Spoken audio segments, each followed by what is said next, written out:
स्वागत है आप सभी का आर के स्टोरी ऑफ ड्रीम पर। मैं हूं आपकी होस्ट और आज मैं आपके लिए लेकर आई हूं एक ऐसी रोमांचक कहानी जो आपको शुरुआत से लेकर अंत तक बांधे रखेगी। Chapter 36 what the archive knows. अभिलेखागार क्या जानता है। गिल्ड का आर्काइव अभिलेखागार 17 बक्सों क्रेट्स में भरकर आया। भौतिक रूप से असली आर्काइव वहीं रहा, गिल्ड के मुख्यालय में, जो यहां से उत्तर दिशा में 3 हफ्ते के सफर की दूरी पर था।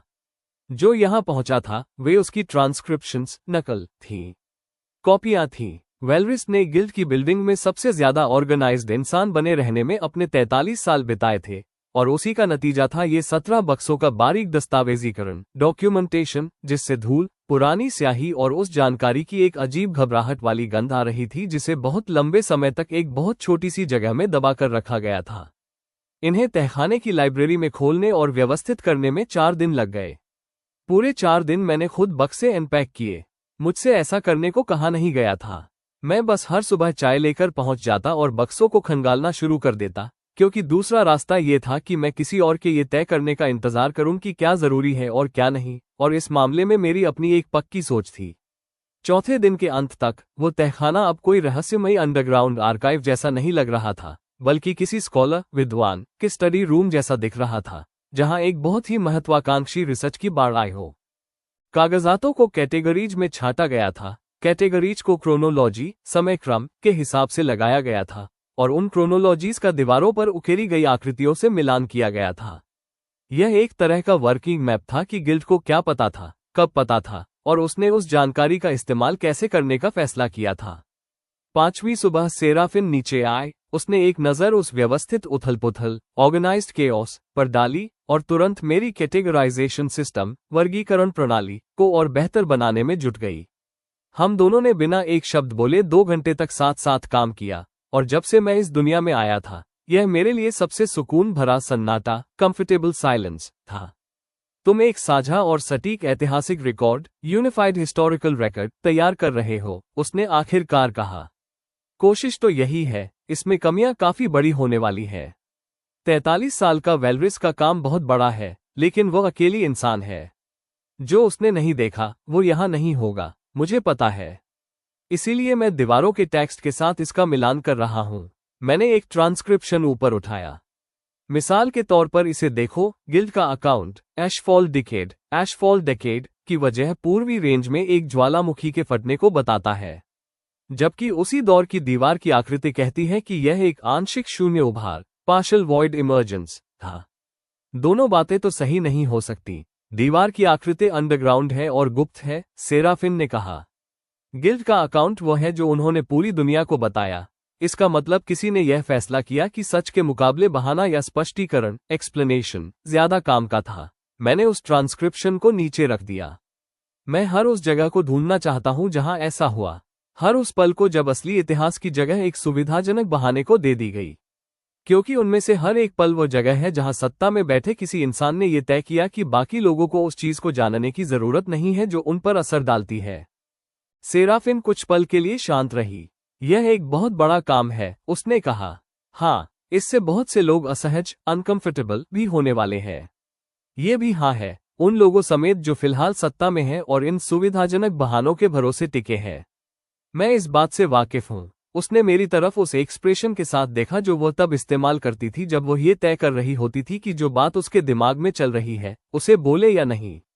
कायल इस चीज को सपोर्ट करता है? उसने पूछा। उसने मुझे ये जर्नल डायरी सजेस्ट किया था, मैंने कहा। मुझे लगता है कि यह उसका हाँ कहने का अपना तरीका है। उसने धीरे से सिर हिलाया। फिर एक और ट्रांसक्रिप्शन उठाया और कैटेगराइजेशन का काम जारी रखा। हम दोपहर तक काम करते रहे। दोपहर के आसपास चाय खत्म हो गई।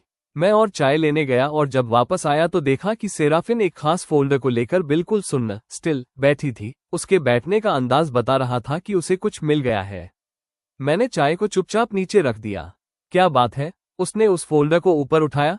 वेलरिस की एकदम सटीक लिखावट में उस पर लेबल लगा था, कैंडिडेट रजिस्ट्री कंप्लीट। वे 11 नाम, मैंने कहा।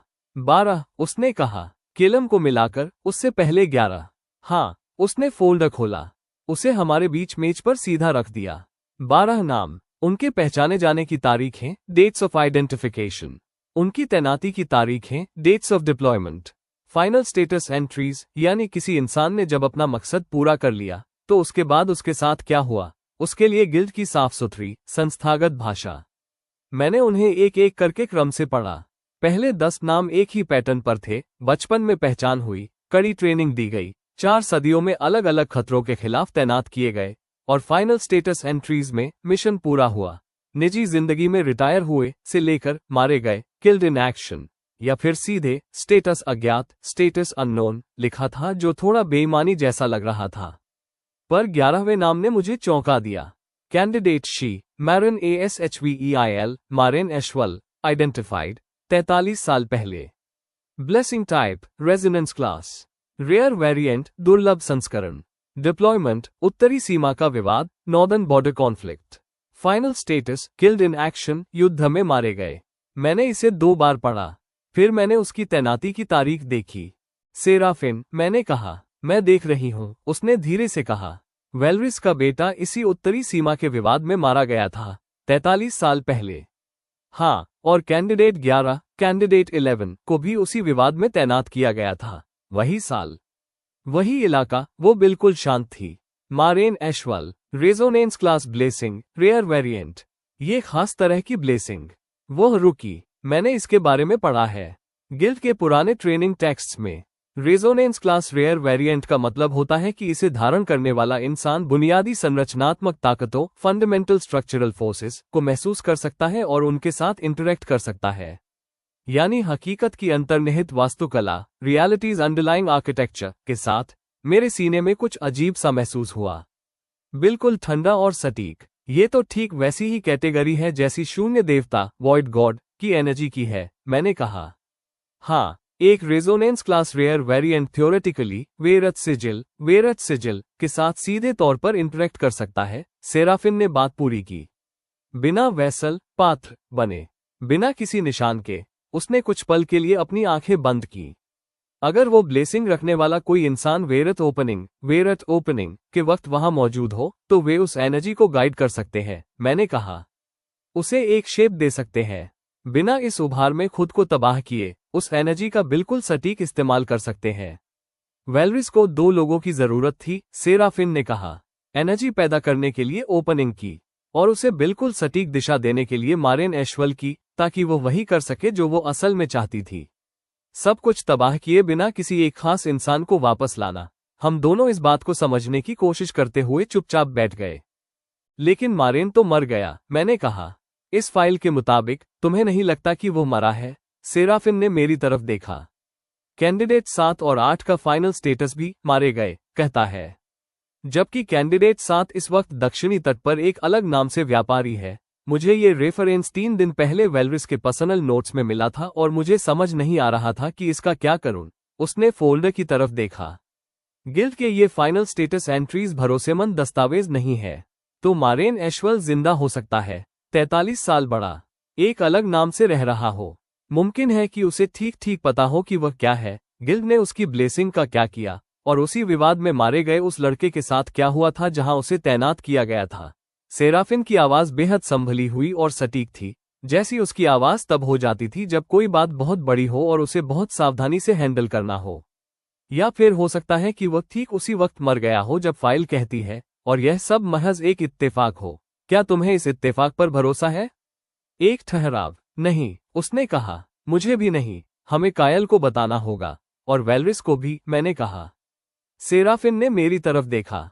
वेलरिस ने अपना पूरा प्लान वेरथ ओपनिंग और उस एनर्जी तक अपनी पहुंच के इर्द गिर्द बनाया था, मैंने कहा। उसने पूछताछ में मारेन एशवल का कोई जिक्र नहीं किया। उसने किसी दूसरे कंपोनेंट, घटक की जरूरत का जिक्र नहीं किया। इसका मतलब या तो उसे पता नहीं था कि मारेन जिंदा बच गया था, या फिर उसे पता था, सेराफिन ने धीरे से कहा। और मारेन पहले से ही इस खेल का हिस्सा है, ऑलरेडी इन प्ले।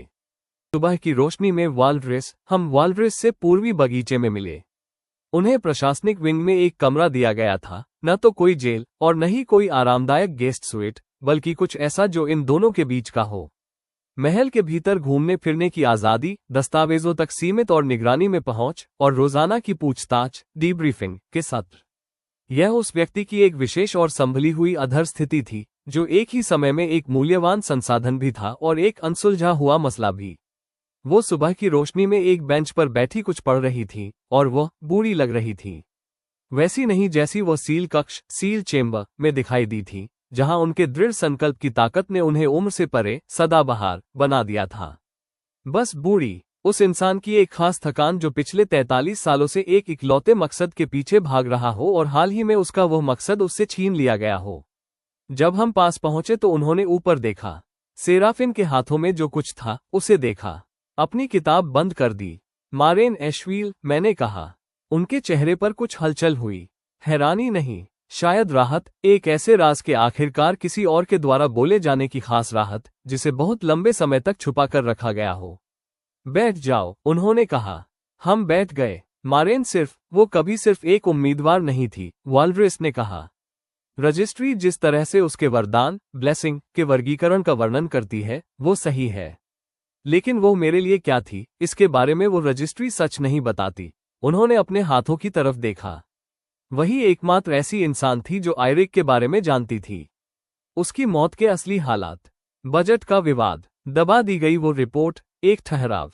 वो वही अन्वेषक इन्वेस्टिगेटर थी जिसे गिल्ड ने मिशन की विफलता का आकलन करने के लिए भेजा था। वो 24 साल की थी और वो मुझे ये बताने आई थी कि मेरा बेटा मर चुका है, और वो 6 महीने तक वहीं रुकी रही क्योंकि मैं खुद को संभाल नहीं पा रही थी। और वो टिकी रही। वो आपकी दोस्त थी, मैंने कहा। मेरी सबसे करीबी दोस्त। हाँ, वाल्ड्रेस ने आसमान की तरफ देखा। उत्तरी संघर्ष के 18 महीने बाद वो गायब हो गई। गिल्ड ने उसकी कार्रवाई में मारे जाने किल्ड इन एक्शन की रिपोर्ट दर्ज कर दी। मुझे बताया गया कि वो एक और आगे के असाइनमेंट पर मारी गई थी। क्या आपने इस पर विश्वास कर लिया? 11 सालों तक। फिर मुझे असाइनमेंट के रिकॉर्ड में एक विसंगति गड़बड़ी मिली। जिस मिशन पर कथित तौर पर उसकी मौत हुई थी उसका कोई अस्तित्व ही नहीं था। कागजी कार्रवाई बाद में पिछली तारीखों में तैयार की गई थी। उन्होंने एक गहरी सांस छोड़ी। मैं तब समझ गई कि वो चली गई थी। मरी नहीं थी, बस सब छोड़कर चली गई थी। और उसने गिल्ड को यही विश्वास दिलाए रखने दिया। और आपने किसी को नहीं बताया कि वो जिंदा है, सेराफिन ने कहा। वो साफ तौर पर नहीं चाहती थी कि उसे ढूंढा जाए। क्या आपने उसे ढूंढा? मैंने पूछा। एक ठहराव आया जो ठीक उतना लंबा था कि अपने आप में एक जवाब बन जाए। वाल्ड्रेस, मैंने धीरे से कहा, क्या आपने उसे ढूंढा? 12 साल पहले। वो पश्चिमी प्रांतों में रह रही है, एक छोटा सा तटीय शहर। वो नाव मरम्मत का व्यवसाय चलाती है। एक ठहराव। वो जानती है कि मैं जानती हूँ। हमने 2 पत्रों का आदान प्रदान किया था। उसने मुझसे कहा था कि मैं उसे उसके हाल पर छोड़ दूं। मैंने ऐसा ही किया। क्या वो आपकी योजना के बारे में जानती है? सेराफिन ने पूछा। वेरात ओपनिंग के बारे में, जिसके लिए आपको उसके वरदान की जरूरत थी? नहीं, दृढ़ पूर्ण। मैंने उससे कभी नहीं पूछा होता। उसने गिल्ड छोड़ दिया, उसने वो जिंदगी छोड़ दी, उसने एक ऐसा फैसला लिया जिसका मैंने सम्मान किया, भले ही मैं उससे असहमत थी। उन्होंने हम दोनों की तरफ देखा। तुम दोनों जो कुछ भी सोच रहे हो उसकी इसमें कोई संलिप्तता नहीं है, लेकिन उसका वरदान, मैंने सावधानी से कहा। उसके बिना वैरात ओपनिंग सिर्फ एक अनियंत्रित विनाशकारी ऊर्जा बनकर रह जाती। आपको उसकी जरूरत पड़ती। हाँ, आपकी योजना वहां पहुंचने की थी और फिर ये तय करने की थी कि उसे इसमें कैसे शामिल किया जाए। एक लंबा सन्नाटा छा गया। मेरा मानना था, वाल्ड्रेस ने धीरे से कहा, कि जब वह समझेगी, जब वह देखेगी कि क्या संभव है, तो वह मदद करना चुनेगी। वह भी आयरिक से प्यार करती थी, उस तरह नहीं जैसे मैं करती थी, लेकिन उसने भी उसका शौक मनाया था, या फिर वह मना कर देती, सेराफिन ने कहा। और आपके पास वो ऊर्जा होती लेकिन उसे सही दिशा देने का कोई रास्ता नहीं होता, और एक ऐसा विनाश होता जिसे आप रोक नहीं पाती। हाँ, वाल्ड्रेस ने और भी धीरे से कहा। यह भी संभव था। बगीचा बिल्कुल शांत था। योजना में एक कमी थी, मैंने कहा। एक बुनियादी कमी। आपको मारेन की जरूरत थी और आप यह नहीं जानती थी कि मारेन हाँ कहेगी या नहीं। मैं जानती हूँ। उन्होंने मेरी तरफ उन आंखों से देखा जो सालों से इस सच के साथ जी रही थी।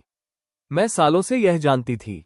मैंने खुद से कहा कि जब वो वक्त आएगा तो हालात अलग होंगे, कि वो समझ जाएगी। उन्होंने नीचे देखा।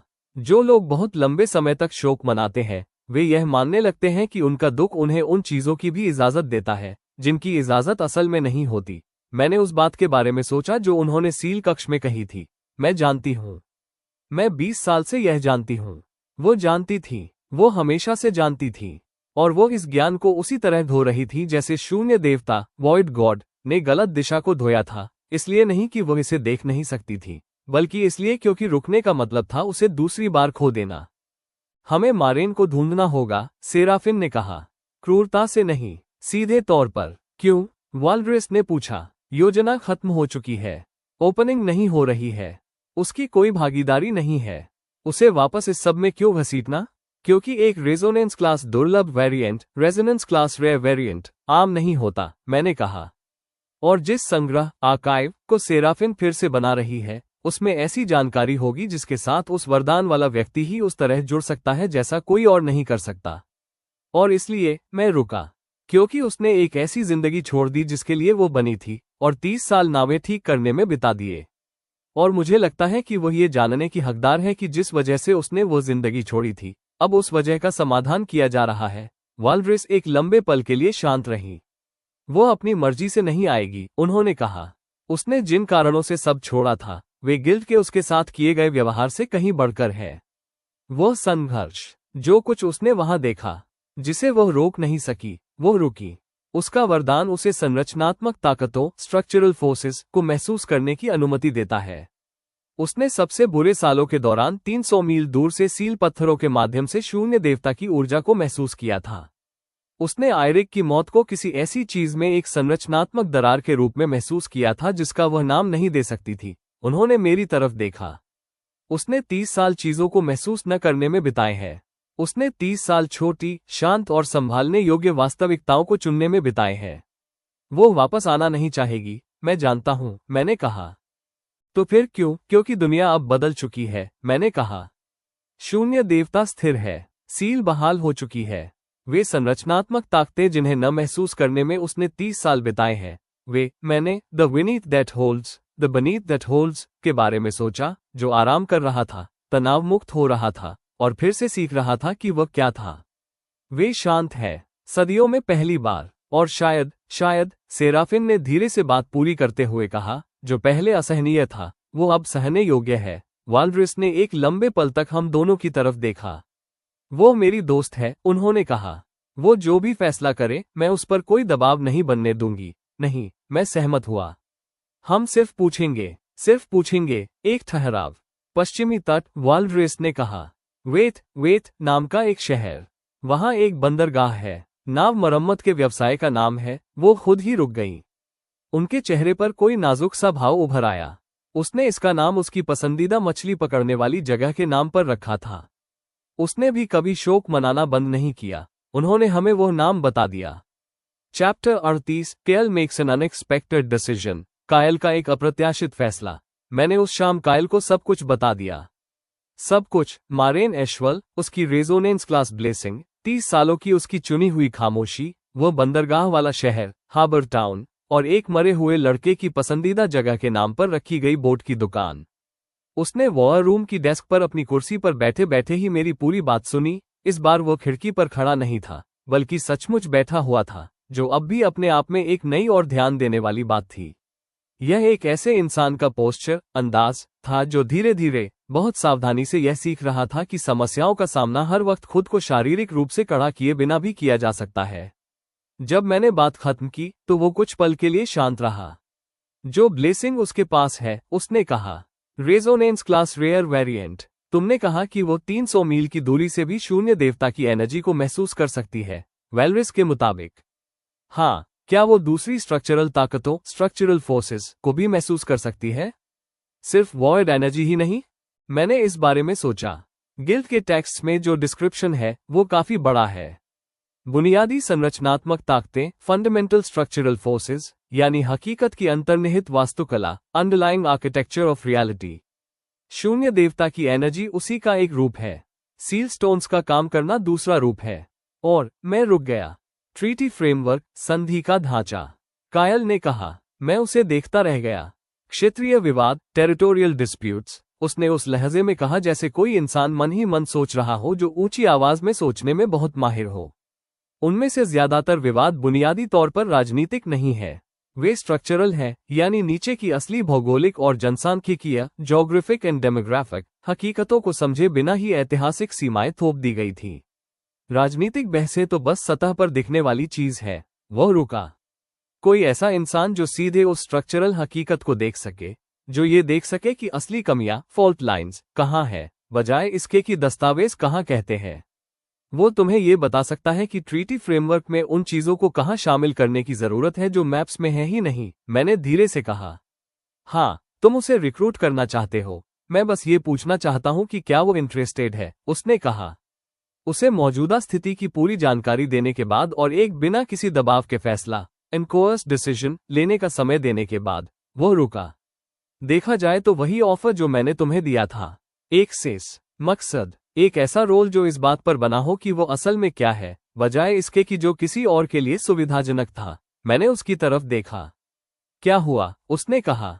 कुछ नहीं, तुम्हारे चेहरे पर वही एक्सप्रेशन है जो तब आता है जब तुम किसी चीज पर गौर करते हो। मैं हमेशा चीजों पर गौर करता हूं।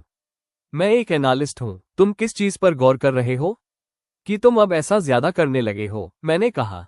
वर्ड रिचुअल, शून्य के अनुष्ठान के बाद से चीजों को इस आधार पर बनाना कि लोग असल में क्या है, बजाय इसके कि क्या सुविधाजनक है। ट्रीटी फ्रेमवर्क को राजनीतिक सुविधा के बजाय असली क्षेत्रीय हकीकत के इर्द गिर्द बनाना। पूछताछ का ढांचा इस तरह तैयार करना कि वेलरिस खुद चुन सके कि उसे क्या बताना है, बजाय इसके कि उससे जबरदस्ती जानकारी निकाली जाए। और जो पद तुमने मुझे दिया, वह भी उसी चीज पर बना था जो मैं असल में करना चाहता था। कायल कुछ पल के लिए शांत रहा। क्या यह ध्यान देने वाली बात है? यह उस तरीके से अलग है जैसे तुम पहले शासन करते थे। पहले मैं एक संकट, क्राइसिस के इर्द गिर्द शासन कर रहा था, उसने कहा। हर चीज का एकमात्र मकसद सिर्फ जिंदा बचना, सर्वाइवल था। लोग बस एक रिसोर्स, संसाधन थे जिन्हें कुशलता से इस्तेमाल करना था क्योंकि किसी और चीज के लिए समय ही नहीं था। वह रुका। अब समय है। किस चीज के लिए? इसे सही तरीके से करने के लिए, उसने कहा। जैसा कि मैंने कहा था। मैंने धीरे से सिर हिलाया। वेट, कौन जा रहा है? मैं तो नहीं, उसने तुरंत कहा। मैं सम्राट हूं। मेरा वहां जाना, इरादा चाहे जो भी हो, एक दबाव की तरह देखा जा सकता है। सेराफिन, वो गिल्ड के पुनर्गठन, रिस्ट्रक्चरिंग में जुटी है। वो राजधानी नहीं छोड़ सकती। केलम, वो दक्षिणी क्षेत्रीय प्रतिनिधियों के साथ बातचीत, नेगोशिएशन कर रहा है। उन्होंने खास तौर पर नाम लेकर उसकी मांग की थी और मैं उसमें रुकावट नहीं डाल रहा। एक ठहराव। तो फिर सिर्फ हिस्टोरिकल एंड स्ट्रेटेजिक एनालिस्ट ही बचता है। मैंने उसे घूर कर देखा। तुम चाहते हो कि मैं जाऊं? तुम ही इसके लिए सबसे सही इंसान हो, उसने कहा। तुम्हारे पास आर्काइव का पूरा कॉन्टेक्स्ट है और तुम्हारे पास वो खूबी है जब तुम उन लोगों को चीजें समझाते हो जो उनसे डरे हुए होते हैं। वह रुका और मुझे लगा कि इसे बयां करने में उसे थोड़ी झिझक हो रही थी। तुमने मुझे तब सच बताया जब बाकी सब मुझे वो बता रहे थे जो सेफ था। तुमने सेराफिन से कुछ ऐसा कहा जिसने उसकी दिशा बदल दी। तुमने सील कक्ष में वेलरिस से कुछ ऐसा कहा जिसने उसे रोक दिया। उसने मेरी तरफ देखा। तुम जानते हो कि सच्ची बात को ऐसे तरीके से कैसे कहना है कि सामने वाला उसे सुन और समझ सके। मैं 12 साल का हूं। तकनीकी रूप से, टेक्निकली, तुमने खुद ये कहा था, क्योंकि यह सच है। तकनीकी रूप से, उसकी आवाज में कुछ था। ठीक वैसी परछाई जैसी मुस्कान तो नहीं, बल्कि कुछ ऐसा जो उससे आगे बढ़ चुका था। तुमने एक वर्ड को पार किया है, एक प्राचीन देवता को बहाल किया है और पूरे महाद्वीप को तबाह होने से बचाया है। उम्र यहां सही पैमाना, मैट्रिक, नहीं है। मैंने इस बारे में सोचा। पश्चिमी तट पर एक बंदरगाह वाला शहर। एक औरत जो 30 सालों से अपनी ही काबिलियत और एहसासों से भाग रही थी। एक मरे हुए लड़के के फिशिंग स्पॉट के नाम पर रखी गई बोट की दुकान। मुझे ट्रैवल डॉक्यूमेंट्स की जरूरत होगी, मैंने कहा। और एक कवर, पहचान की भी। मैं एक शाही प्रतिनिधि, इंपीरियल रिप्रेजेंटेटिव के रूप में नहीं जा सकता। वो बहुत ज्यादा फॉर्मल हो जाएगा। स्कॉलर की क्रेडेंशियल्स, विद्वान के दस्तावेज। कायल ने कहा। क्षेत्रीय ऐतिहासिक सर्वेक्षण, रीजनल हिस्टोरिकल सर्वे, पूरी तरह से विश्वसनीय है और साथ में सफर करने के लिए कोई चाहिए। मैं अकेला नहीं जा सकता। मैं 12 साल का हूं। तकनीकी बातों को छोड़ भी दे तो ये सचमुच समस्या खड़ी कर सकता है। मैं एक एस्कॉर्ट, रक्षक का इंतजाम कर दूंगा। छोटा सा, 2 लोग। विवेकशील और गुप्त, डिस्क्रीट। कब? 3 दिन में। इससे तुम्हें आर्काइव के क्रॉस रेफरेंसिंग के काम को एक पड़ाव तक पहुंचाने का और सेराफिन को ये ब्रीफ करने का समय मिल जाएगा कि तुमने चीजें कहां छोड़ी हैं। जब से मैंने बोलना शुरू किया है, तुम तब से इसकी प्लानिंग कर रहे हो, मैंने कहा। मैं तब से इसकी प्लानिंग कर रहा हूं जब से सेराफिन को कैंडिडेट रजिस्ट्री मिली थी, उसने कहा। उसने मुझे आज सुबह ही बताया था। मैंने आंखें बड़ी की। उसने तुम्हें मुझसे पहले बताया? जानकारी उसे मिली थी तो उसे शेयर करने का हक भी उसी का था। कायल ने अपनी कलम उठाई। तैयारी शुरू करने से पहले क्या तुम्हें मुझसे कुछ और चाहिए? हाँ, मैंने कहा। उसने ऊपर देखा। वो जर्नल जो वेलरिस ने हमें दिया था, उसके पर्सनल नोट्स, न कि ऑफिशियल ट्रांसक्रिप्शंस। उसमें 31 साल पहले की एक एंट्री है जिसके बारे में उसने पूछताछ में अभी तक कोई बात नहीं की है। मैंने अपनी आंखें उसकी आंखों पर टिकाए रखी। उसमें किसी पेल आर्किटेक्ट का जिक्र है। वेलरिस का नहीं, कोई और, कोई ऐसा जिससे उसे इस प्लान के शुरुआती दिनों में गाइडेंस मिल रही थी। कायल बिल्कुल सुन्न, वेरी स्टिल हो गया। वह अकेली काम नहीं कर रही थी, उसने कहा। अंत में वह अकेली ही काम कर रही थी, लेकिन शुरुआत में मैं रुका। किसी ने उसका ध्यान होलो क्राउन की तरफ खींचा था। किसी ने उसे कॉम्पेंडियम में खुद ढूंढने से पहले ही वेरथ ओपनिंग के वैकल्पिक तरीके, ऑल्टरनेट मेथड के बारे में बताया था। किसी ने ढांचा तैयार करने में उसकी मदद की और फिर रिकॉर्ड से गायब हो गया। किलम के एक कैंडिडेट के रूप में चुने जाने से पहले या बाद में? बाद में, मैंने कहा। पेल आर्किटेक्ट का आखिरी जिक्र किलम की उम्मीदवारी तय होने के 2 साल बाद का है। उसके बाद कुछ नहीं। जैसे उन्हें जो चाहिए था वह मिल गया और वे चले गए। एक थर्ड पार्टी, तीसरा पक्ष। कायल ने कहा, जो चाहता था कि ओपनिंग हो, जिसने वेलरिस को उस तरीके के बारे में बताया और फिर पीछे हट गया और उसे आगे बढ़ने दिया। क्यों? मुझे अभी नहीं पता, मैंने कहा। इसीलिए मुझे वेद जाने की जरूरत है। कॉम्पेंडियम, होलो क्राउन, रेजोनेंस क्लास ब्लेसिंग। कोई इन तीनों चीजों को इतनी अच्छी तरह समझता था कि उसने ये पूरा प्लान तैयार कर दिया।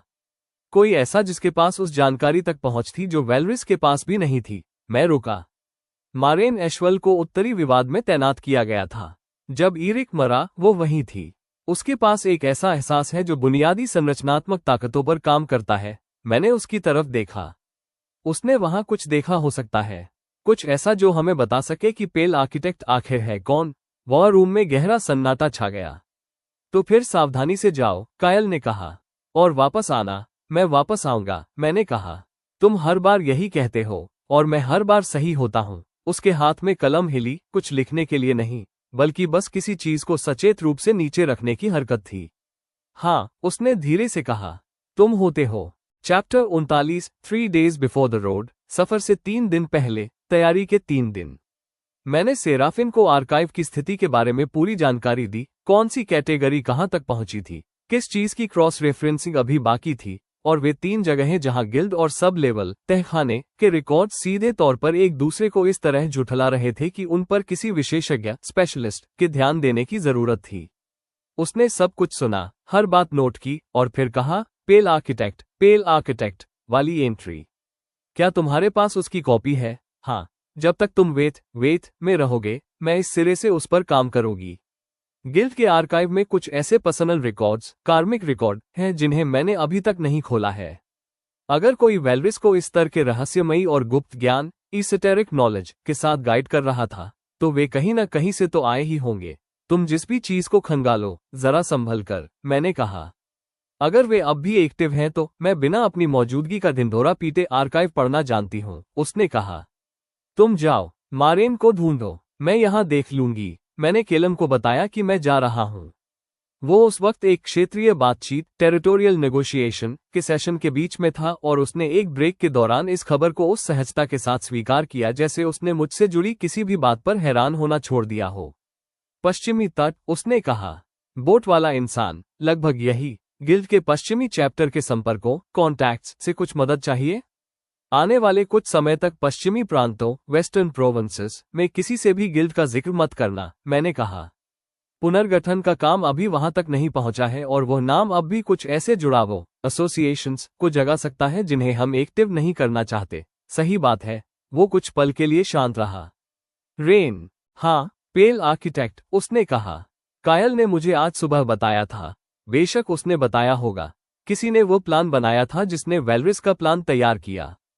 कोई ऐसा जो होलो क्राउन, ओपनिंग और ब्लेसिंग के टाइप्स को समझता था। वह रुका।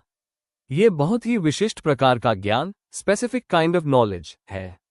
साम्राज्य पूर्व का, रहस्यमयी, गिल्ड के स्टैंडर्ड का नहीं, मुझे पता है। ऐसा ज्ञान जो केवल एक ही आर्काइव में होना चाहिए। मैंने उसकी तरफ देखा। सब लेवल की लाइब्रेरी, उसने कहा। तुम्हारा आर्काइव, कायल का आर्काइव। उसने अपनी नजरें मेरी आंखों पर टिकाए रखी।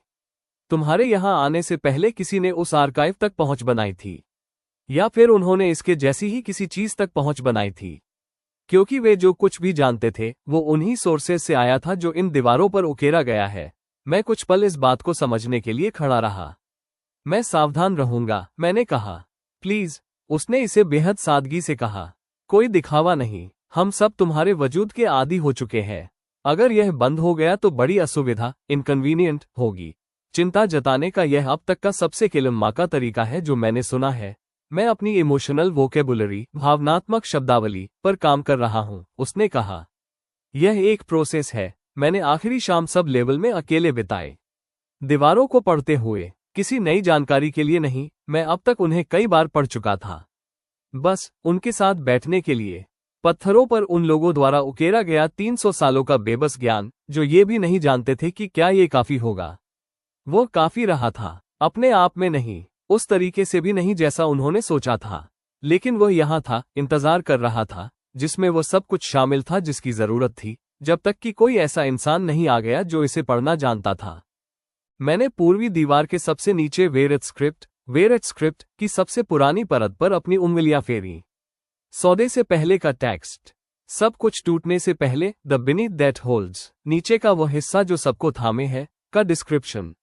दुनिया की गहरी बुनियादों में कुछ शांति से आराम करती चीज अपनी जगह पर हल्की सी हिली। सफर अच्छा रहे, उसने कहा, बमुश्किल एक फुसफुसाहट, शब्दों से ज्यादा एक एहसास की तरह। शुक्रिया, मैंने कहा। मैं ऊपर आ गया। रवानगी की सुबह जब मैं अपना ट्रैवल पैक लेकर नीचे आया तो कायल मुख्य आंगन, मेन कोर्टयार्ड में था। वो इंतजार नहीं कर रहा था, वो इसे कभी इंतजार का नाम नहीं देगा। वो एक डिस्पैच, आधिकारिक पत्र की समीक्षा कर रहा था जिसे निश्चित रूप से अंदर बैठकर भी देखा जा सकता था। मैं उसके पास जाकर रुक गया। उसने पढ़ना खत्म किया, डिस्पैच को मोड़ा, मुझे उस एक्सप्रेशन के साथ देखा जो महीनों में कई रूपों से गुजरता हुआ हाल ही में कुछ ऐसा बन चुका था जो अपने पिछले सभी रूपों से कहीं ज्यादा शांत और ठहरा हुआ था। स्कॉलर की क्रेडेंशियल्स, विद्वान के दस्तावेज, तुम्हारे पैक में है, उसने कहा। एस्कॉर्ट भरोसेमंद है, सेराफिन ने उन दोनों की सिफारिश की थी। ये रास्ता तुम्हें दूसरे दिन ऑल्डनमेयर से लेकर जाएगा, जहां एक अच्छा शाही पोस्ट स्टेशन है अगर तुम्हें कोई संदेश भेजना हो। मुझे पता है, मैंने कहा। मैंने ही रूट प्लान किया था। मुझे पता है तुमने रूट प्लान किया था, उसने कहा। मैंने उसका रिव्यू किया था, बेशक तुमने किया होगा। उस जानी पहचानी खामोशी का एक पल बीता। कितना समय? उसने पूछा। 3 हफ्ते जाने में, वेथ में 1 हफ्ता, शायद 2, यह इस पर निर्भर करेगा कि मारेन के साथ बातचीत कैसी रहती है। 3 हफ्ते वापस आने में, मैं रुका। 6 से 8 हफ्ते, एक लंबा समय। तुम्हारे पास क्षेत्रीय बातचीत होगी, ट्रीटी फ्रेमवर्क की ड्राफ्टिंग होगी, सेराफिन का आर्काइव का काम होगा। मैंने उसकी तरफ देखा। तुम्हें पता भी नहीं चलेगा, मुझे पता चलेगा, उसने कहा, सादगी से, अपनी बात को कम करके आंकने वाले कवच के बिना। मैं 1 सेकंड के लिए वहां खड़ा रहा। फिर मैंने कहा, मैं लिखूंगा। आल्विन मेरे पोस्ट स्टेशन के जरिए। रिपोर्ट्स तब तक इंतजार कर सकती हैं जब तक रिपोर्ट्स नहीं, मैंने कहा। बस लेटर्स, चिट्ठियां। अगर ये, हाँ, उसने कहा, बिना बात को बढ़ाए, बिना किसी शर्त के, बस हाँ, ओके। एस्कॉर्ट तैयार था, घोड़े तैयार थे। पश्चिम की सड़क सुबह की धूप में किसी वाक्य की शुरुआत की तरह इंतजार कर रही थी। मैंने अपना पैक उठाया। कायल, मैंने कहा, हाँ, जब मैं वापस आऊंगा। मैं रुका। स्कॉलरली सीट पर जो आर्किटेक्चरल हिस्ट्री का कलेक्शन है, मैं सोच रहा था कि हम उनके कुछ वॉल्यूम्स, किताबें, लोन पर मांग सकते हैं। आर्काइव के लिए, मैंने ऊपर उसकी तरफ देखा। तुमने इस पर स्टडी करने की इच्छा जताई थी। सब कुछ होने से पहले, उसके चेहरे के भावों में कुछ हुआ। शांत, गहरा और बेहद असली। वो सही रहेगा, उसने कहा। आर्काइव के लिए मैं सहमत हुआ। मैं घोड़ों की तरफ बढ़ा। 12 साल के एक ऐसे शरीर की उस अजीब और अनाड़ी सी मेहनत के साथ घोड़े पर सवार हुआ जो इसके लिए नहीं बना था। खुद को संभाला, पीछे मुड़कर देखा। कायल अब भी आंगन में खड़ा था।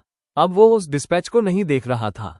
उसने अपना एक हाथ उठाया, संक्षिप्त, सटीक, किसी ऐसे इंसान का इशारा जिसने छोटी छोटी चीजों को बड़े मायने देना सीख लिया था। मैंने भी अपना हाथ उठाया और सुबह की रोशनी में पश्चिम की ओर चल पड़ा। एपिसोड का अंत, वेथ का रास्ता 3 हफ्ते लंबा है। मारेन एशवल 30 सालों से अपनी ही काबिलियत और एहसासों से भाग रही है। पेल आर्किटेक्ट उस प्लान को इतनी अच्छी तरह समझता था कि उसने उसे तैयार किया और फिर गायब हो गया। किसी ने उस ज्ञान तक पहुंच बनाई जो केवल एक ही आर्काइव में होना चाहिए था।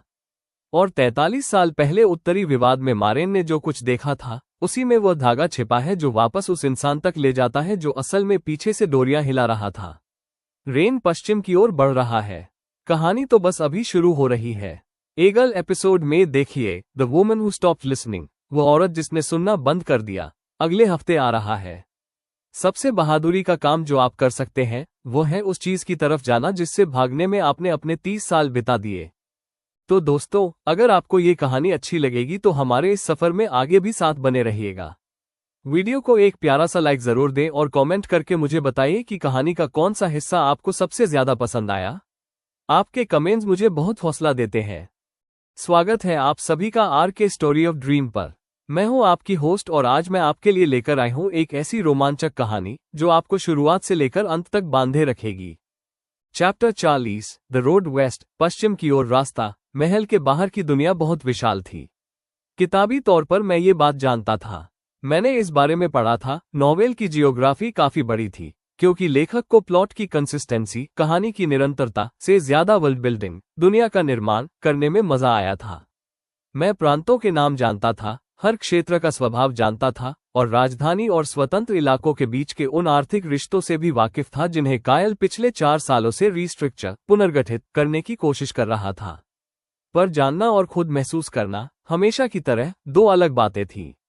पहली सुबह जब हम राजधानी के बाहरी इलाकों से होते हुए पश्चिम की तरफ बढ़े तो मैंने शहर को एक बड़े और कम व्यवस्थित रूप में बदलते देखा। वे फैले हुए बाहरी इलाके, पेरिफेरल सेटलमेंट्स, जिन पर कोई शहर आधिकारिक दावा नहीं करता, लेकिन हर शहर उन्हें पैदा कर देता है। ये उन लोगों से भरे थे जो शहर के केंद्र का खर्च नहीं उठा सकते थे और जिन्होंने फिर भी हाशिए पर अपनी जिंदगी बसा ली थी। फिर शहर पूरी तरह पीछे छूट गया और वहां सिर्फ सड़क, खेत और आसमान था। एक बहुत बड़ा आसमान। महल की दीवारों के भीतर मैं भूल ही गया था कि बाहर इतना सारा आसमान था। मेरे एस्कॉर्ट, रक्षक में वे 2 लोग थे जिन पर सेराफिन ने भरोसा किया था, जिसका मतलब था कि मुझे बिना वजह जाने उन पर पूरा भरोसा था। डवन गिल्ड का एक पूर्व फील्ड ऑपरेटिव था, अपनी उम्र के 30वें पड़ाव में, शांत और खोजी स्वभाव का, जिसके चलने फिरने में बरसों की पेशेवर सावधानी और सलीका साफ दिखता था। उसने मौजूदा संकट से 6 महीने पहले ही गिल्ड छोड़ दिया था, इसलिए उसके पास एक ऐसे इंसान का नजरिया था जिसने हालिया घटनाओं की मिलावट के बिना उस संस्था को अंदर से देखा था। ओवन अलग था, पूर्व सैनिक, इंपीरियल शाही पक्ष का, जिसे सेराफिन के अनौपचारिक नेटवर्क में चुपचाप ट्रांसफर किए जाने से पहले 3 साल के लिए महल की सुरक्षा में तैनात किया गया था। चौड़ा, गठीला, व्यवहारिक और एक ऐसे शांत व स्थिर वजूद वाला इंसान जिसके साथ होने भर से कैंप ज्यादा व्यवस्थित लगने लगते थे और सड़कें छोटी महसूस होती थीं। उनमें से किसी ने भी मेरे साथ 12 साल के बच्चे जैसा बर्ताव नहीं किया। आंशिक रूप से यह सेराफिन की हिदायत थी और आंशिक रूप से मुझे शक था, क्योंकि उन्हें मेरे किए गए कामों के बारे में इतना कुछ बताया जा चुका था कि उन्होंने अपनी उम्मीदों को नए सिरे से तय कर लिया था। हम बहुत ही तालमेल और कुशलता के साथ सफर कर रहे थे। रास्ता तय करना, कैंप लगाना, कैंप हटाना, आग जलाने का काम दावन करता था। घोड़ों को ओरविन संभालता था। नोट्स का काम मैं संभालता था क्योंकि किसी मोड़ पर मैं एक ऐसा इंसान बन चुका था जिसके पास संभालने के लिए हमेशा नोट्स होते ही थे। तीसरी शाम ऑल्डन में पोस्ट स्टेशन के पास कैंप में मैंने पहला लेटर लिखा। सम्राट के लिए, उनके हिस्टोरिकल एंड स्ट्रेटेजिक एनालिस्ट की तरफ से, जो फिलहाल ऑल्डन मेरे और इस सवाल के बीच कहीं है कि क्या मैं सही काम कर रहा हूं। रास्ता मैप में दिखाए गए अंदाज से कहीं ज्यादा लंबा है। ओरविन कहता है कि ऐसा इसलिए है क्योंकि मैप्स उन लोगों द्वारा बनाए जाते हैं जो कभी उस सड़क पर चले ही नहीं। मुझे लगता है कि यह बात ज्यादातर दस्तावेजों, डॉक्यूमेंटेशन पर लागू होती है। दावन ने मुझे दूसरे दिन एक दिलचस्प बात बताई। उसने गिल्ड इसलिए छोड़ा क्योंकि उसने असाइनमेंट के बंटवारे में एक पैटर्न नोटिस किया था। विशिष्ट स्किल सेट, खास खूबियों वाले ऑपरेटिव्स को चुपचाप उन क्षेत्रों की तरफ भेजा जा रहा था जहां क्षेत्रीय विवाद एक्टिव थे। उन्हें सुरक्षा के बजाय प्रभाव, इन्फ्लुएंस बढ़ाने के लिए तैनात किया जा रहा था। वो इस तालमेल को साबित नहीं कर सका। उसने बस इसके ढांचे को महसूस किया और फैसला किया कि वो किसी ऐसी चीज का हिस्सा नहीं बनना चाहता जिसे वो समझता ही नहीं। मुझे लगता है कि यही पेल आर्किटेक्ट की कार्यप्रणाली, मेथोडोलॉजी है। सीधा कंट्रोल नहीं, बल्कि शेप मेकिंग, ढांचा तैयार करना। मोहरों को इस तरह से सेट करना कि जब सही वक्त आए तो हर चीज पहले से ही वहीं हो जहां उसकी जरूरत है। वेलरिस के प्लान का पैटर्न, होलो क्राउन की लोकेशन, किलम की उम्मीदवारी, गिल्ड के विरोध अभियान की सटीक टाइमिंग, ये सब स्वाभाविक रूप से विकसित होने के लिहाज से बहुत ज्यादा साफ सुथरा है। किसी ने पूरे सिस्टम को समझा और कंपोनेंट्स, घटकों को उनके इस्तेमाल से सालों पहले ही व्यवस्थित कर दिया था। मुझे पूरा यकीन होता जा रहा है कि पेल आर्किटेक्ट नहीं चाहता था कि वेलरिस अपने खास मकसद में कामयाब हो। वे उस प्रक्रिया को चाहते थे, उस कोशिश को ही। मुझे अभी नहीं पता कि क्यों। मैं वेद से दोबारा लिखूंगा। रेन पीएस कॉलली सीट के पास साम्राज्य पूर्व के आर्किटेक्चरल टेक्स्ट्स का एक कलेक्शन है, जिसका आर्काइव कैटलॉग बताता है कि उसमें एक ऐसा वॉल्यूम, किताब शामिल है जो सब लेवल लाइब्रेरी में मिसिंग है। रेफरेंस कोड 7 वेरट सी। मुझे लगा आपको जानना चाहिए। मैंने इसे आल्डेन मेरे स्टेशन के जरिए भेज दिया और खुद को यह सोचने का मौका नहीं दिया कि क्या वो आखिरी लाइन बहुत ज्यादा साफ इशारा थी। मुमकिन है कि वो थी, पर मैंने उसे भेज दिया। चैप्टर 41 वेथ पश्चिमी तट से नमक, लकड़ी और नावों के निचले हिस्सों, हल्स को सील करने के लिए इस्तेमाल होने वाले डामर, पिच की एक खास तीखी गंध आ रही थी। वेथ नाम का ये कस्बा निचली चट्टानों, लो क्लिफ्स की तलहटी में बसा था, जहां नीचे बंदरगाह और ऊपर गांव था, जो एक ऐसी सड़क से जुड़े थे जो घुमावदार मोड़ों, स्विचबैक्स से होकर नीचे जाती थी और 30 साल के रोजाना इस्तेमाल से बिल्कुल चिकनी हो चुकी थी।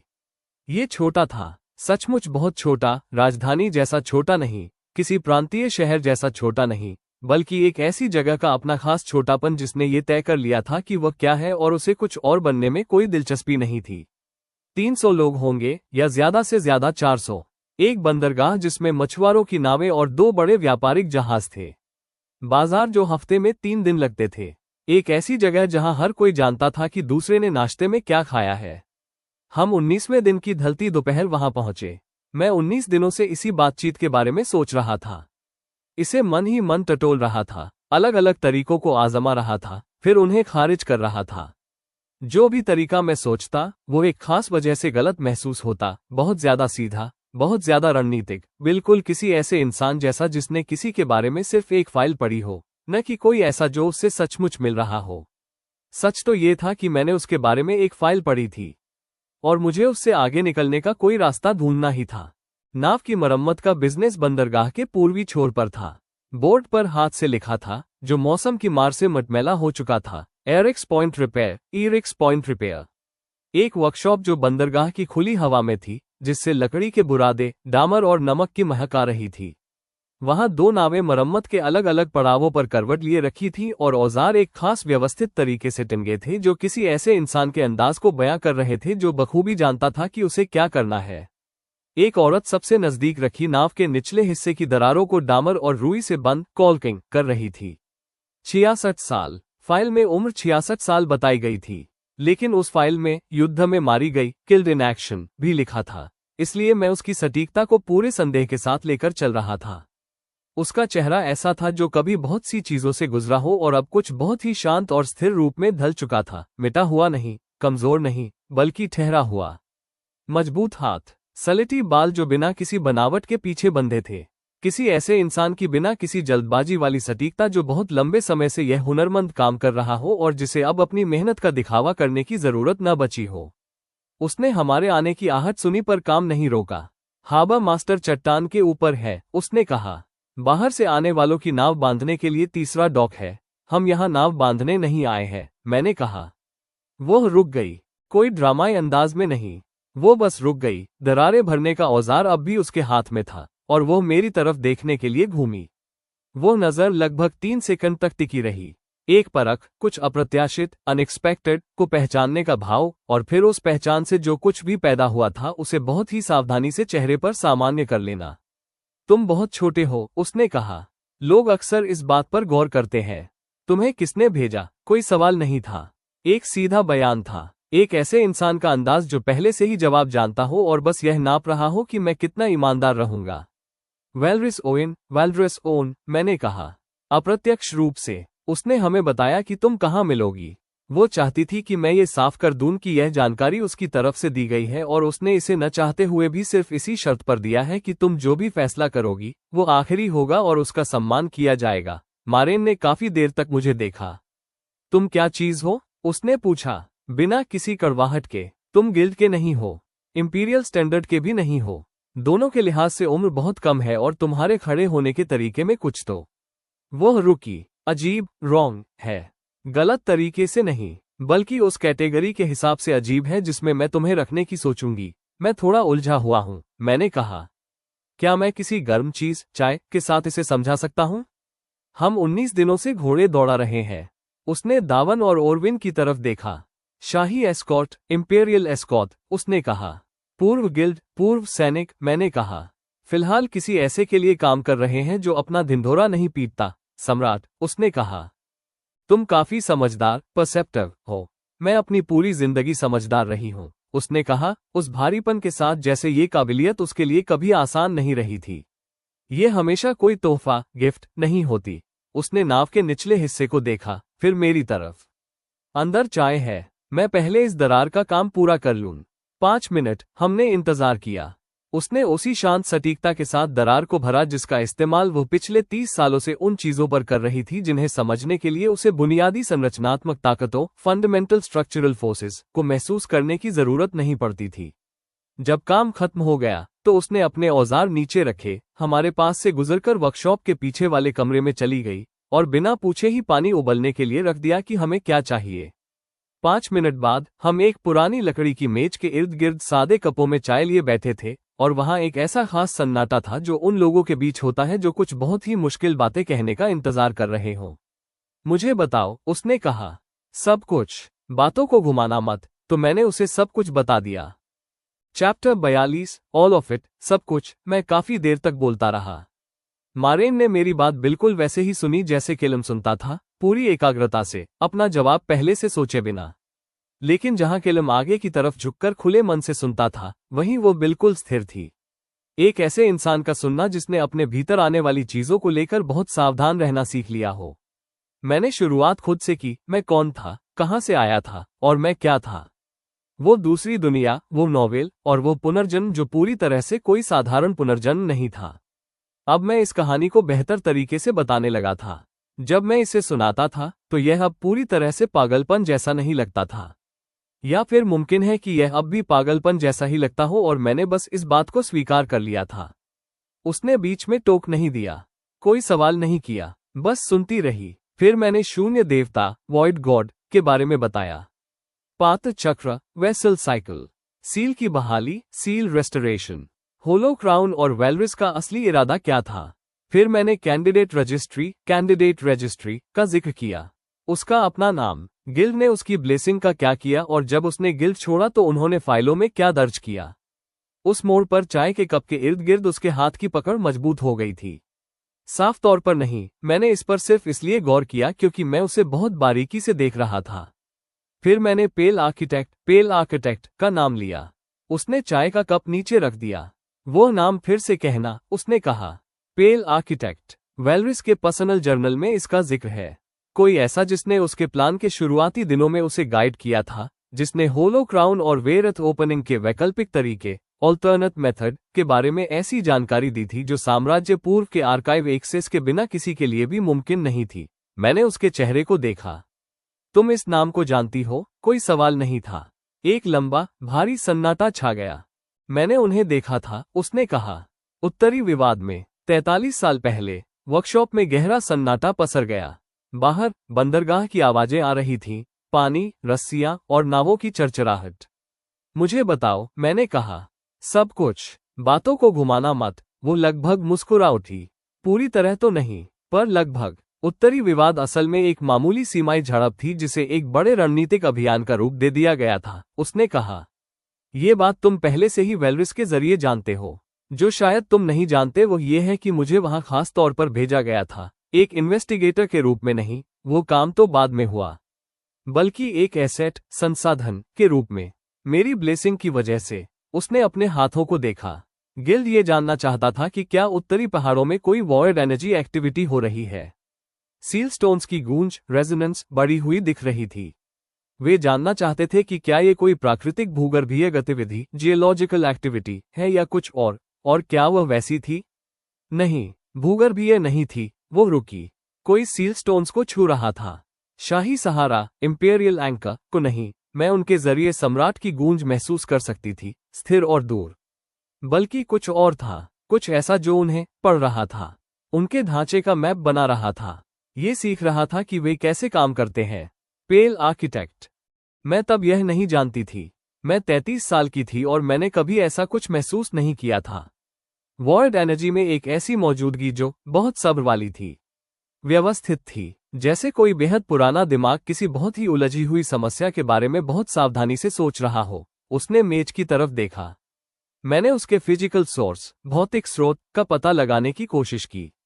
मैं 3 दिनों तक उस गूंज का पीछा करते हुए पहाड़ों के इलाके में अंदर तक चली गई। और फिर वो रुक गई।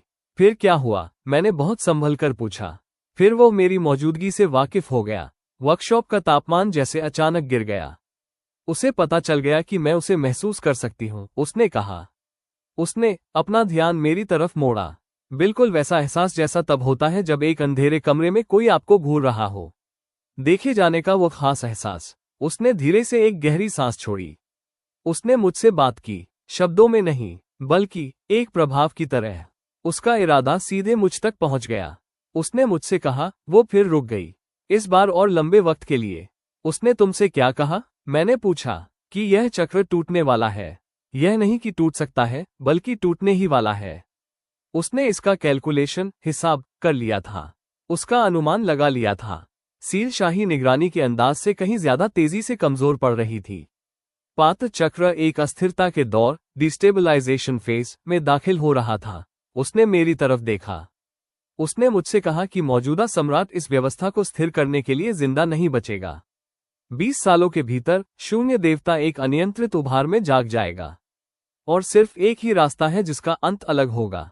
कौन सा रास्ता? उसने यह नहीं बताया। उसने कहा कि वह रास्ता उन लोगों को साफ दिखने लगेगा जो उसे देखने की सही पोजीशन में होंगे। वह रुकी।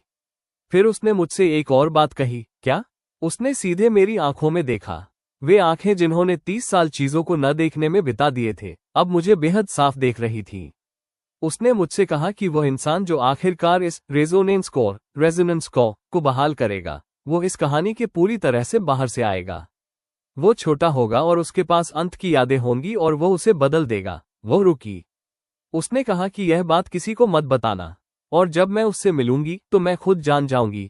बाहर बंदरगाह की आवाजें आती रहीं, नावों की चरचराहट। ओह, मैंने कहा। हाँ, उसने कहा। Oh. Chapter 43 what 43 years means. 43 सालों का मतलब क्या है? मैं एक पल के लिए इस बात को समझने के लिए चुपचाप बैठ गया।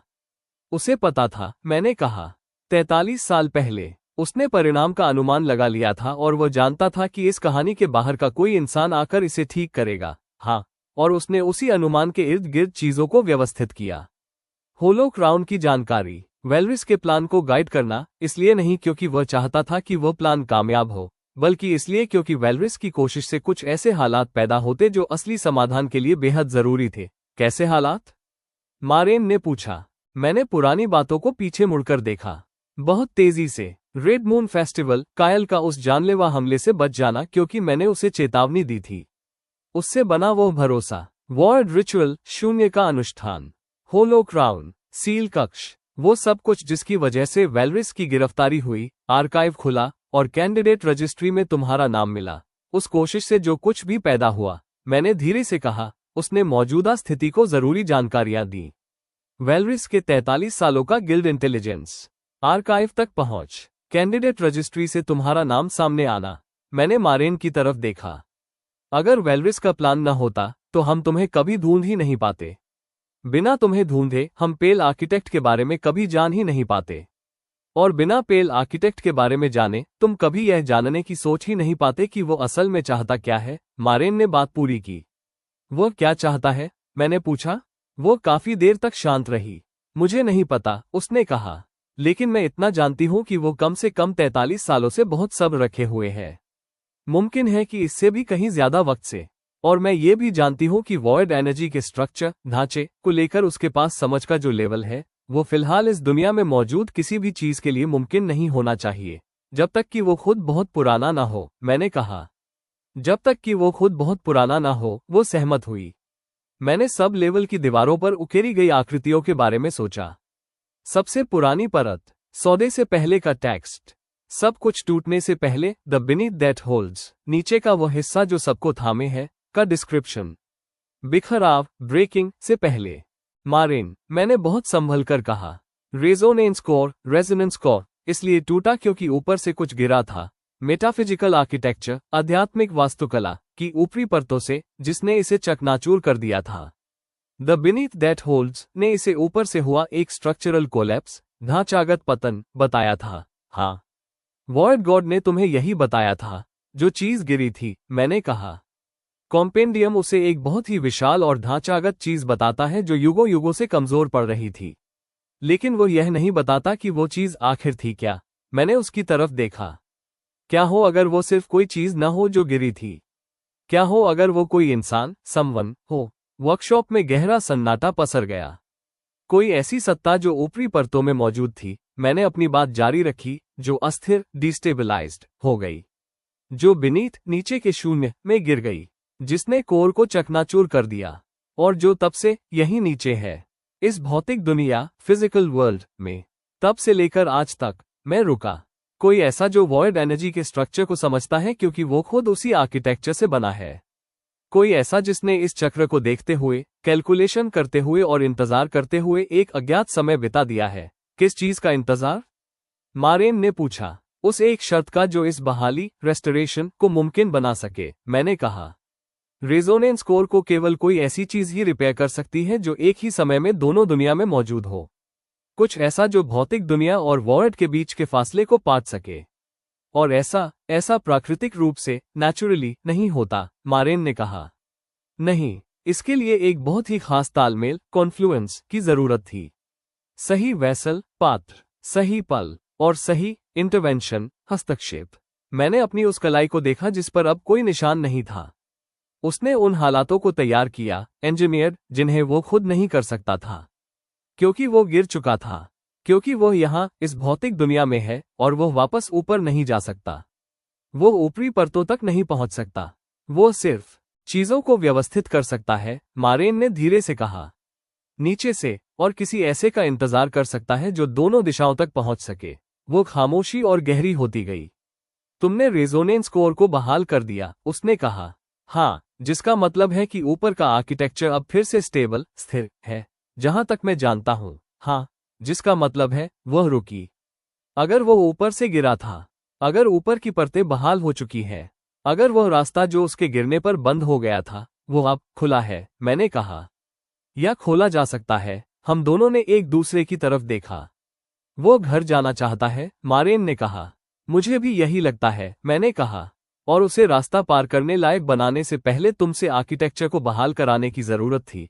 हाँ, और बाकी सब कुछ, वेलरिस, वह प्लान, वह आर्काइव, मुझे ढूंढना, उसे ढूंढना, सब कुछ सिर्फ इसलिए था ताकि तुम इस बात को इतनी अच्छी तरह समझ सको कि उसकी मदद कर पाओ। हाँ, वो बहुत लंबे समय तक शांत रही। फिर वो यहाँ है, इस भौतिक दुनिया में। कितने समय से? टेक्स्ट्स बताते हैं कि यह बिखराव इतिहास में दर्ज पहली सभ्यता से भी पहले का है, मैंने कहा। दीवारों पर उकेरी गई सबसे शुरुआती आकृतियों से भी पहले का, शायद भाषा के जन्म से भी पहले का। ये पुराना शब्द की सीमा से कहीं ज्यादा लंबा वक्त है, मैंने कहा। हाँ, उसने अपनी चाय उठाई, थोड़ी पी, फिर नीचे रख दी। मैंने 30 साल बिता दिए, उसने कहा, उन स्ट्रक्चरल ताकतों को न सुनने में, क्योंकि उन पहाड़ों में मैंने जो कुछ भी सुना था, वो बहुत बड़ा और बहुत डरावना था। मेरे पास ऐसा कोई कॉन्टेक्स्ट, संदर्भ नहीं था जो उसे खौफनाक के अलावा कुछ और बना सके। उसने अपने हाथों को देखा। उसने मुझे कुछ ऐसा दिखाया जिसका मैं कुछ नहीं कर सकती थी। इसलिए मैंने महसूस करना ही बंद कर दिया। मैंने महसूस न करने के इर्द गिर्द अपनी एक जिंदगी बसा ली। मुझे पता है, और अब तुम मुझे बता रहे हो कि वो सब एक तैयारी थी, कि वो मेरे भीतर एक ऐसी जानकारी के बीज बो रहा था जिसे मैं आखिरकार सही इंसान तक पहुंचा सकूं। हाँ, जिसका मतलब है कि मेरे 30 सालों का वह न सुनना, वह तुम्हारा अपना फैसला था, मैंने मजबूती से कहा। तुम्हारी अपनी पसंद, इस बात से कोई फर्क नहीं पड़ता कि उसका इरादा क्या था। तुम्हारी जिंदगी तुम्हारी अपनी है। तुमने इसके साथ जो किया वो तुम्हारा है। उसने मेरी तरफ देखा। ये बहुत ही दयालु बात, काइंड थिंग, है जो तुमने कही। यह एक सच बात है, मैंने कहा। दयालुता और कुछ नहीं, बस सही एंगल से पेश किया गया सच ही है। उसके चेहरे के भावों में कुछ हलचल हुई, पुराना दुख, पुराना डर और कुछ बिल्कुल नया, कुछ ऐसा जो मुमकिन होने की उम्मीद के बेहद करीब था। तुम्हें मुझसे क्या चाहिए? उसने पूछा। तुम्हारी काबिलियत, परसेप्शन, मैंने कहा। अगर तुम तैयार हो तो। पेल आर्किटेक्ट कहीं न कहीं है, वो इस भौतिक दुनिया में मौजूद है, सदियों से है। अगर कोई उसे ढूंढ सकता है, उसे महसूस कर सकता है और यह समझने में मेरी मदद कर सकता है कि वह क्या है और उसे क्या चाहिए, तो वो तुम हो, मारेन ने कहा। एक एक्टिव और directed resonance class rare variant blessing के साथ। हाँ। उसने बाहर बंदरगाह की तरफ देखा, उन नावों की तरफ जिनकी वो 30 सालों से देखरेख कर रही थी, उस कस्बे की तरफ जिसे उसने बहुत छोटा, शांत और संभलने लायक बना दिया था, उस जिंदगी की तरफ जिसे उसने बिल्कुल उतने ही साइज का रखा था जिसे वो बिना बिखरे संभाल सके। मुझे इस बारे में, उसने धीरे से कहा, सोचने की जरूरत है। बिल्कुल, रातों रात नहीं। मुझे चाहिए। वो रुकी। कुछ दिन, शायद एक हफ्ता। हमारे पास समय है, मैंने कहा। जब तक तुम्हें जरूरत हो, मैं वेत में ही हूं। उसने एक बार सिर हिलाया। दावन और ओरविन की तरफ देखा, जो पूरे समय इतने शानदार ढंग से खामोश और बेअसर बैठे रहे थे कि मैं आधा तो भूल ही गया था कि वे भी वहां मौजूद है। चट्टान के ऊपर एक सराय इन है, उसने कहा। खाना अच्छा है। पेट्रा से कह देना कि मैंने तुम्हें भेजा है, वो तुम्हें बेहतर रूम्स दे देगी। शुक्रिया, मैंने कहा। हम जाने के लिए खड़े हुए। रेन, उसने आवाज दी। मैं मुड़ा। वॉर्ड गॉड, उसने कहा। जब तुम उसके अंदर थे, जब तुमने कोर को बहाल किया, वह रुकी। क्या वो लगा, सुकून में, रिलीव्ड? मैंने कहा। मैं शांति में, एट पीस, कहने वाली थी। लेकिन हाँ, दोनों ही, मैंने कहा। पूरी तरह से दोनों। उसने एक बार फिर सिर हिलाया। उसके कंधों से जैसे तनाव का एक ऐसा बोझ कम हो गया जो शायद पिछले 30 सालों से वहीं टिका हुआ था। अच्छा है, उसने धीरे से कहा। अच्छा है। चैप्टर 44, लेटर्स, चिट्ठियां। मैंने उसी शाम सराय इन से कायल को पत्र लिखा। उन्हें ढूंढ लिया है। वो ठीक है और अपने ही अंदाज में, उससे कहीं ज्यादा लंबे समय से इंतजार कर रही है जितना हम दोनों में से कोई भी जानता था। पेल आर्किटेक्ट वो नहीं है जो हम सोच रहे थे। कोई इंसान नहीं है, या सिर्फ इंसान नहीं है। कुछ ऐसा जो बहुत ज्यादा पुराना है। कुछ ऐसा जो दुनिया को नाम मिलने से भी पहले मेटाफिजिकल आर्किटेक्चर, आध्यात्मिक वास्तुकला की ऊपरी परतों से नीचे गिर गया था और तब से यही है, इंतजार कर रहा है और वापस जाने में असमर्थ है क्योंकि रास्ता टूट चुका था। मैंने रेजोनेंस कोर को बहाल कर दिया है। वो कोर ही ऊपरी परतों का आर्किटेक्चर है। अगर रास्ता इसलिए टूटा था क्योंकि आर्किटेक्चर टूट गया था, तो मैंने जो किया है, उसने शायद कुछ खोल दिया है। मुझे वेट में थोड़े और समय की जरूरत है। मारेन ये तय कर रही है कि मदद करनी है या नहीं। मुझे लगता है कि वह करेगी। एक सवाल है जो मैं बार बार सोच रहा हूं और जिसका जवाब मुझे अभी तक नहीं पता। अगर पेल आर्किटेक्ट सभ्यता से भी पहले से यहाँ है, सब कुछ महसूस कर रहा है, हर चीज का कैलकुलेशन कर रहा है, तो अभी ही क्यों? यही चक्र, साइकिल, यही पीढ़ी और यही खास तालमेल क्यों? मुझे लगता है कि इसका जवाब, द बीनीथ दैट होल्ड्स, नीचे का वह हिस्सा जो सबको थामे है। जब वो टूटा तो कुछ गतिमान हो गया। ऊपर का आर्किटेक्चर अस्थिर हो गया। पेल आर्किटेक्ट नीचे गिर गया। और वापस जाने का एकमात्र रास्ता यही है कि शून्य देवता को बहाल किया जाए, जिसके लिए सही वैसल पात्र की जरूरत है, जिसके लिए सही हालातों की जरूरत है, जो कोर के चकनाचूर होने के पल से ही बन रहे हैं। वो समस्या की शुरुआत से ही इस खास समाधान, स्पेसिफिक सॉल्यूशन, का इंतजार कर रहा है। 43 साल तो कुछ भी नहीं है। वह युगों युगों से इंतजार कर रहा है। मैं खुद को इससे डरा हुआ नहीं पाता हूँ। शुरुआत में मैं था, लेकिन कोई ऐसा जो इतना सब्र रखने वाला हो, इतना सावधान हो और किसी कामचलाऊ इंतजाम, वर्क अराउंड के बजाय एक पक्के समाधान के लिए प्रतिबद्ध हो, वो डरने की चीज नहीं है। वो तो मदद करने की चीज है। जल्द ही और लिखूंगा। रेन, पीएस सराय का रसोइया केसर और तटीय जड़ी बूटियों, कोस्टल हर्ब्स के साथ एक फिश स्टू, मछली का शोरबा बनाता है जिसे आप शायद ठीक ठाक कहेंगे, लेकिन वो असल में असाधारण, एक्स्ट्रॉर्डिनरी है। मैं इसका जिक्र इसलिए कर रहा हूं क्योंकि महल की रसोई ने आज तक कभी पश्चिमी तट की कोई चीज नहीं परोसी है और यह एक ऐसी चूक लगती है जिसे आखिरकार सुधारा जाना चाहिए। जवाब 12 दिन बाद आया। दूरी के हिसाब से यह अंदाज से कहीं ज्यादा तेज था, जिसका मतलब था कि कायल ने सामान्य डाक का इस्तेमाल करने के बजाय खास तौर पर एक घुड़सवार को भेजा था।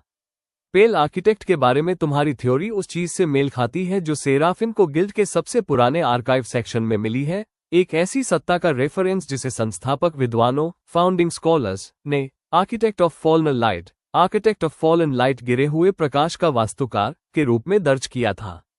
साम्राज्य पूर्व का, जिसका वर्णन वहां इस तरह है कि वो मौजूद तो है पर दिखाई नहीं देता। उन विद्वानों ने 2 मुलाकातों का दस्तावेजीकरण किया था, और दोनों ही किसी आम आमने सामने के एनकाउंटर के बजाय केवल जानकारियों के आदान प्रदान, इंफॉर्मेशन एक्सचेंज, के रूप में थी। उस सत्ता ने उन्हें शून्य चक्र, वॉइड साइकिल, के बारे में कुछ ऐसी बातें बताई थी जिन्हें उन्होंने गिल्ड के बुनियादी मिशन में शामिल कर लिया, जिसका मतलब है कि वो कम से कम 400 सालों से एक साथ कई धाराओं को गाइड कर रहा है। सेराफिन का आकलन, वो दुर्भावनापूर्ण, मलिशियस नहीं है। वो एक ऐसे अंदाज में रणनीतिक स्ट्रैटेजी है जो सामान्य रणनीतिक सोच से परे है, क्योंकि सामान्य रणनीतिक सोच इंसानी समय सीमा के हिसाब से काम करती है। मेरा आकलन, कोई भी ऐसी चीज जो इंसानी सभ्यता से भी ज्यादा लंबे समय से मोहरे हिला रही हो, उसे बहुत सावधानी से हैंडल करने की जरूरत है। पूरी जानकारी के साथ आगे बढ़ो और कोई भी पहले से अंदाजा, असम्पशंस, मत लगाओ। तुम ये पहले से जानते हो। मैं यह इसलिए कह रहा हूं क्योंकि मुझे लगता है कि मुझे ये कहने की जरूरत है। क्षेत्रीय बातचीत, टेरिटोरियल नेगोशिएशंस, आगे बढ़ रही है। केलम के पास लोगों को यह महसूस कराने का एक गॉड गिफ्ट है कि उनकी बात सुनी जा रही है, जिसे मैंने पहले नाइविटी की श्रेणी में रखा था पर अब बदलकर उसे रणनीतिक प्रतिभा, स्ट्रैटेजिक ब्रिलियंस, का नाम दे दिया है। ट्रीटी फ्रेमवर्क आकार ले रहा है।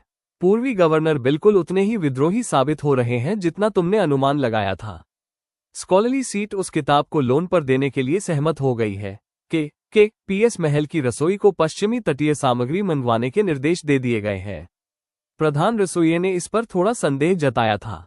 मैंने साफ कर दिया कि यह कोई चर्चा, डिस्कशन नहीं थी। केसर अगले हफ्ते आ रहा है।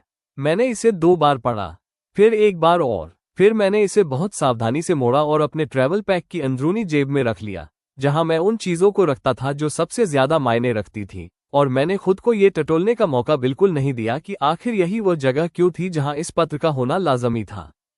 चैप्टर 45, द डिसीजन, फैसला। मारेन 7वें दिन मुझसे मिलने आए। सराय इन में नहीं, उसने सुबह संदेश भेजा था कि वो वर्कशॉप पर है और मैं अपनी सहूलियत के हिसाब से आ जाऊं। ये किसी ऐसे इंसान का अंदाज था जिसने एक फैसला कर लिया था और वह उससे पीछे नहीं हट रहा था, लेकिन कोई जल्दबाजी में भी नहीं था। मैं दोपहर से पहले वहां पहुंच गया। वो दूसरी नाव पर काम कर रही थी, जो बड़ी वाली थी, जिसके निचले हिस्से, हल का एक हिस्सा क्षतिग्रस्त हो गया था और वहां नए तख्ते, प्लैंकिंग, लगाने की जरूरत थी। मरम्मत का काम काफी बारीक था और जब मैं आया तो वह पूरी तरह उसी पर ध्यान लगाए हुए थी, लेकिन उसने बिना ऊपर देखे वर्कशॉप की दीवार के पास रखे एक स्टूल की तरफ इशारा कर दिया। मैं बैठ गया और इंतजार करने लगा। उसने तख्ते को पूरी तरह फिट कर दिया, 3 बार उसके अलाइनमेंट की जांच की और फिर अपने औजार नीचे रखकर मेरी तरफ घूमी। मैं हाँ कहने जा रही हूँ, उसने कहा, लेकिन मैं पहले अपनी शर्तों को लेकर साफ होना चाहती हूँ। बिल्कुल, मैं हमेशा के लिए राजधानी नहीं आ रही हूँ। मेरा एक बिजनेस है, मेरी यहाँ एक जिंदगी है। ऐसे लोग हैं जो इस वर्कशॉप पर निर्भर है। समझ गया। मैं जो कुछ भी परसीव करूंगी, अगर वो काम का है, तो मैं उसे शेयर करूंगी। अगर मैं कुछ ऐसा महसूस करती हूं जिसमें मेरी सक्रिय भागीदारी, एक्टिव इन्वॉल्वमेंट, की जरूरत है, तो हम उस पर चर्चा करेंगे। मेरी कहीं तैनाती, डिप्लॉय, नहीं की जाएगी। मैं अब गिल्ड का कोई एसेट नहीं हूं और मैं किसी और का एसेट भी नहीं बनूंगी। तुम एक कंसल्टेंट, सलाहकार, की तरह होगी, मैंने कहा। सिर्फ एडवाइजरी रोल, सारे फैसले तुम्हारे अपने होंगे। हाँ, वो रुकी। और वेलरिस, मैंने इंतजार किया। मैं उससे मिलना चाहती हूँ, उसने कहा। प्लान के लिए नहीं, इस सब में से किसी भी चीज के लिए नहीं। बस, वो रुकी। वो 43 सालों से अकेले किसी चीज का बोझ उठा रही है। मैं उस बोझ को कम कर सकती थी। मैंने नहीं किया क्योंकि मैं खुद को सुरक्षित कर रही थी। उसने बंदरगाह की तरफ देखा। मैं अब उस खास चीज से खुद को प्रोटेक्ट करना बंद करना चाहती हूँ। मैं इसका इंतजाम कर दूंगा, मैंने कहा। अच्छा है। वो वापस मेरी तरफ घूमी। अब बात करते हैं पेल आर्किटेक्ट की। वो थोड़ी सीधी हुई। अगर वो यहाँ है, अगर वो इस भौतिक दुनिया में मौजूद है, तो मुझे उसे महसूस करने के काबिल होना चाहिए। सही हालातों के साथ सील स्टोन्स ही वॉयड एनर्जी के साथ उसके इंटरेक्शन का जरिया थे। अगर कोर बहाल हो चुका है और रास्ता खुला है तो एनर्जी का सिग्नेचर अलग होगा, मैंने कहा। ज्यादा साफ, ज्यादा व्यवस्थित, स्ट्रक्चर्ड। तुम उस चीज को महसूस कर रही होगी जो 43 साल पहले महसूस की गई क्वालिटी से बिल्कुल अलग होगी। हाँ, उसने अपने हाथों को देखा। मैंने 30 सालों से जानबूझकर इस काबिलियत परसेप्शन का इस्तेमाल नहीं किया है। मैं इसे दबाती आ रही हूं। ये ऐसा नहीं है कि कोई मांसपेशी इस्तेमाल न होने से कमजोर पड़ गई हो, बल्कि यह किसी दरवाजे को जबरदस्ती बंद रखने जैसा है। जब आप किसी ऐसे दरवाजे को खोलते हैं जो बहुत लंबे समय से बंद हो, तो मुमकिन है कि सब कुछ एक साथ बहुत ज्यादा महसूस हो, मैंने कहा। हाँ, वो रुकी। मुझे सपोर्ट की जरूरत होगी। जब मैं इसे खोलूं, तो कोई वहां होना चाहिए। मैं वहां रहूंगा। उसने मेरी तरफ देखा। वही सावधानी से परखने वाली नजर जो उसने पहले दिन मुझ पर डाली थी, लेकिन अब वो अलग थी। वो अब ये तय करने के लिए नहीं थी कि मैं क्या चीज हूं, बल्कि उसमें कुछ ऐसा था जो धीरे से, शांति के साथ, एक भरोसे, ट्रस्ट में बदल रहा था। तुम 12 साल के हो, उसने कहा। तकनीकी रूप से, टेक्निकली, सही बात है। उसने अपने औजार फिर से उठा लिए।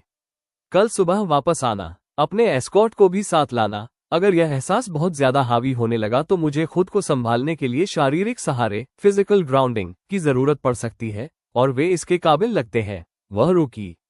और वो सब कुछ साथ लाना जिसका इस्तेमाल तुम नोट्स लेने के लिए करते हो। मुझे शक है कि मैं जो कुछ भी बयां करूंगी, तुम उसे लिखना चाहोगे। मेरे पास हमेशा नोट्स होते हैं, मैंने कहा। मुझे पता है, जब से तुम यहां आए हो, मैं तुम्हें देख रही हूं। तुम्हारी कोट की बाईं जेब में एक नोटबुक है और इस बातचीत में तुमने 4 बार उसे छुआ है। मैंने सचमुच छुआ था। काबिलियत, परसेप्शन, मैंने कहा, सिर्फ स्ट्रक्चरल ताकतों पर ही नहीं है। लोग भी स्ट्रक्चरल ताकतें ही है, उसने सादगी से कहा। बस थोड़े छोटे वाले। वो उसी शांत सटीकता के साथ वापस नाव के तख्ते जोड़ने के काम में जुट गई जिसका इस्तेमाल वो पिछले 30 सालों से कर रही थी। कि मैं कुछ देर और उस स्टूल पर बैठा रहा। बाहर बंदरगाह अपने रोजमर्रा के कामों में लगा था। नावें, पानी और समुद्र में जाने वाली किसी चीज की दूर से आती आवाज। एक छोटा सा तटीय शहर जिसने बिना जाने किसी बेहद महत्वपूर्ण चीज को संभाल रखा था, ठीक उसी तरह जैसे पत्थरों की दीवारें आकृतियों को संभाले रखती हैं, ठीक उसी तरह जैसे गहरी बुनियादें ऊपर बनी हर चीज का वजन संभाले रखती हैं।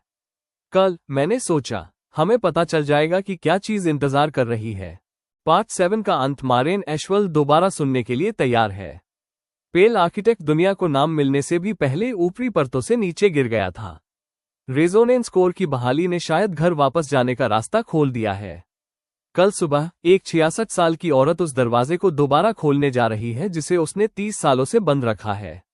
और राजधानी में, रेन की कोट की जेब में रखी चिट्ठी एक मुड़े हुए जवाब के बगल में रखी है, जिसके अंत में केसर को लेकर एक पोस्टस्क्रिप्ट लिखी है। कुछ चीजों को समझने के लिए बहुत ज्यादा बारीकी से टटोलने की जरूरत नहीं होती।